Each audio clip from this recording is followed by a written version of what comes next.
went into Chucky's hospital room and told him who he was. Brad had to lean over to hear what he said. He practically had to put his ear against his lips. Chucky's whisper was so faint. And in that moment, Chucky gave Brad the greatest gift of all.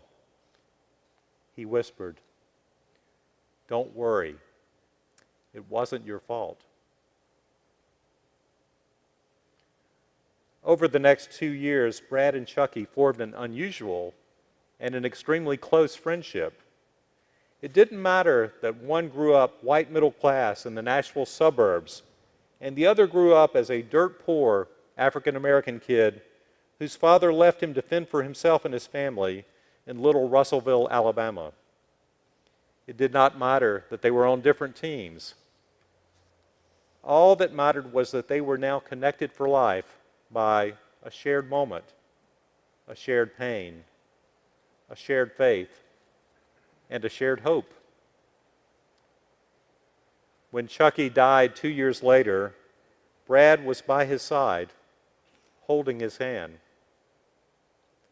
When Chucky's teammates got on the bus for the funeral, Brad was among them.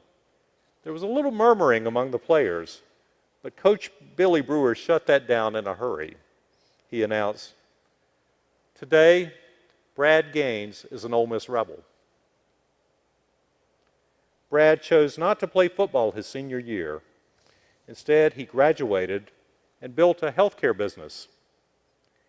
He is now looking forward to a new dream, opening a medical center for athletes with head and neck trauma. And he's found another quieter way to put his grief in action. He drives 3 times a year to Russellville, Alabama, to clean and polish Chucky's gravestone. On Christmas Day, on the date of the accident, October 28th, and on the day Chucky died, May 11th. One day, just recently, he got a call from a pastor in Louisiana who told him about a high school player who had bottled himself up from everyone after a similar incident on the football field.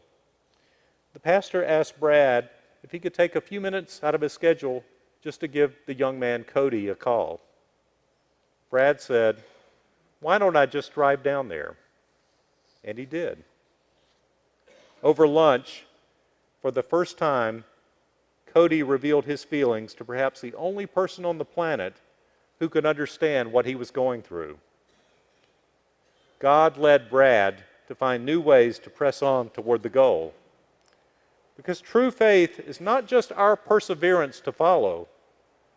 It is God shaping us in new and unexpected ways, persevering to give us the greatest gift, planting a forward-looking faith in each of our hearts. Amen.